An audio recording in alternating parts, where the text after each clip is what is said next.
बहुत पुरानी बात है। मदीना मुनव्वरा की सरजमी पर एक ऐसा दौर आया जब शहर में पानी की किल्लत हो गई।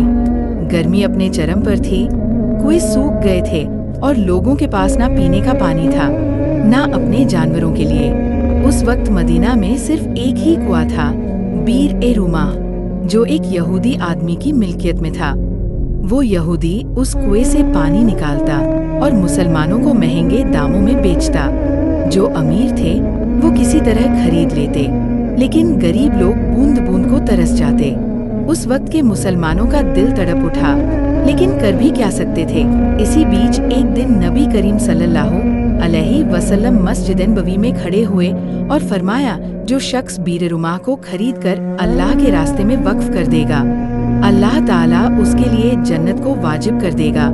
ये सुनते ही एक नाम सामने आया, हजरत उस्मान बिन अफ़्फ़ान रज़ियल्लाहु अन्हु। हजरत उस्मान रज़ियल्लाहु अन्हु इस्लाम के वह सहाबी थे जिन्हें 2 बार नबी सल्लल्लाहु अलैहि वसल्लम की बेटियों से निकाह करने का शरफ हासिल हुआ था, इसलिए उन्हें ज़ुन नूरैन कहा जाता था, 2 नूरों वाला। वे बहुत ही मालदार थे, लेकिन उनकी दौलत उनके दिल से बड़ी नहीं थी।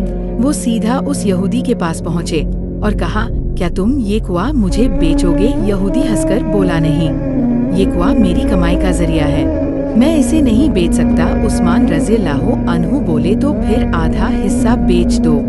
एक दिन मेरा, एक दिन तुम्हारा। यहूदी ने सोचा, अच्छा सौदा है, आधे हिस्से में भी कमाई कर लूंगा। डील हो गई। अब हुआ ये कि जिस दिन कुआं उस्मान रज़ियल्लाहु अन्हु के हिस्से में होता, वो ऐलान कर देते, आज पानी अल्लाह के रास्ते में फ्री है, आओ और जितना पानी चाहिए ले जाओ। लोग, उनकी जमीन की आमदनी जमा होती है और उससे आज भी मुसाफिर खाने, स्कूल और मस्जिदें बनाई जाती हैं। इस कहानी से हमें क्या सीख मिलती है?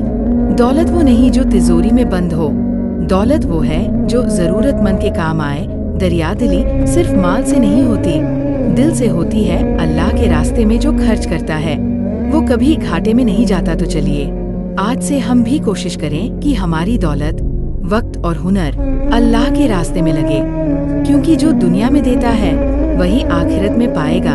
अगर आपको ऐसी और कहानियाँ चाहिए, हजरत अली, हजरत उमर या फिर किसी नबी की कहानी, बस बताइए।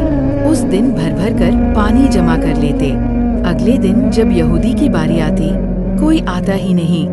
धीरे धीरे उसका घाटा होने लगा।